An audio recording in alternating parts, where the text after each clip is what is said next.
جب انسان کی روح نکلنے والی ہوتی ہے تو اس کے پاس 5 فرشتے آتے ہیں۔ پہلا فرشتہ اس وقت آتا ہے جب اس کی روح حلق تک پہنچ جاتی ہے تو فرشتہ کہتا ہے تیرا طاقتور بدن کہاں گیا، آج یہ اتنا عاجز کیوں ہے؟ اور جب روح نکل جاتی ہے تو دوسرا فرشتہ آ کر کہتا ہے تیری مال و دولت کہاں گئی جو تو نے جمع کیا تھا؟ اور جب اس کا جنازہ اٹھایا جاتا ہے تو تیسرا فرشتہ آ کر کہتا ہے آج تو اتنے لمبے سفر کے لیے نکل گیا ہے جس سے لمبا سفر تو نے آج تک کبھی طے نہیں کیا، آج تو ایسے تنگ گھر میں داخل ہونے والا ہے جہاں کروٹ لینے کی بھی جگہ نہیں ہے۔ اور جب قبر میں اتار دیا جاتا ہے تو چوتھا فرشتہ آ کر کہتا ہے کل تک تو زمین کے اوپر چلتا تھا اور آج زمین کے اندر لیٹا ہوا ہے، کل تک تو ہنستا تھا اور آج رو رہا ہے، کل تک سب تیرے ساتھ تھے اور آج تو اکیلا پڑا ہوا ہے۔ اور جب قبر پر مٹی ڈال دی جاتی ہے اور سب چلے جاتے ہیں تو پانچواں فرشتہ آ کر کہتا ہے تیرے سارے قریبی لوگ تجھے چھوڑ کر چلے گئے، اگر وہ رک بھی جاتے تو تمہیں کوئی فائدہ نہیں پہنچتا، آج یا تو تجھے جنت کی خوشخبری ملے گی یا جہنم کا دردناک عذاب۔ اللہ ہم سب کو ایمان پر موت دے اور قبر کے عذاب سے بچائے۔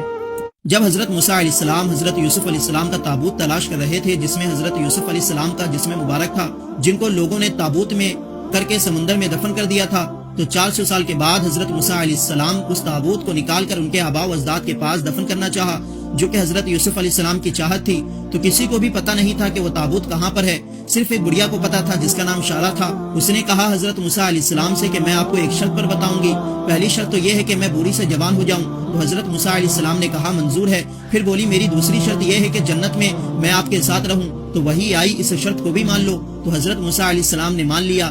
پھر اس بڑھیا نے تابوت کی جگہ کے بارے میں بتا دیا، تو حضرت موسیٰ علیہ السلام نے اس تابوت کو نکال کر حضرت یوسف علیہ السلام کے آباء و اجداد کی قبروں کے پاس ان کو دفن کر دیے، اور وہ بڑھیا جوان ہو گئی، اور جب وہ 52 سال کی عمر کو پہنچتی تو وہ پھر سے 32 سال کی ہو جاتی۔ اس طرح اس نے 1600 سال کی عمر پائی اور حضرت سلیمان علیہ السلام سے اس کی شادی ہوئی۔ کیا آپ جانتے ہیں سب سے زیادہ عمر کس نبی نے پائی تھی؟ کمنٹ کر کے ضرور بتائیں۔ ہمارے نبی کے والد حضرت عبداللہ کی قبر مسجد نبوی کے پاس تھی اور کچھ صحابہ کرام کی بھی قبر مسجد نبوی کے پاس تھی، تو جب 1978 میں مسجد نبوی کے دائرے کو پھیلانے کا منصوبہ بنا تو اعلان کیا گیا کہ اس دن ہمارے نبی کے والد اور صحابہ کرام کی قبر کو کھود کر ان کے جسم مبارک کو نکالا جائے گا،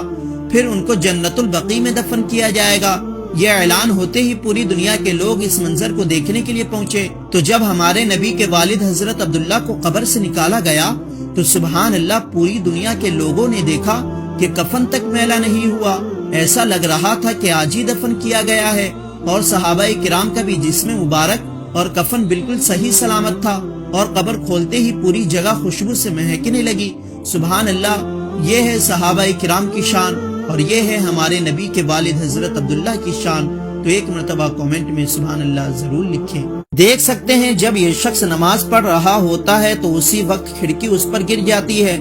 مگر اس سے نماز پڑھنے والے کو کوئی فرق نہیں پڑتا، کیونکہ جب ایمان مضبوط ہوتا ہے تو دنیا کی کوئی طاقت کوئی ڈر اسے ڈرا نہیں سکتا۔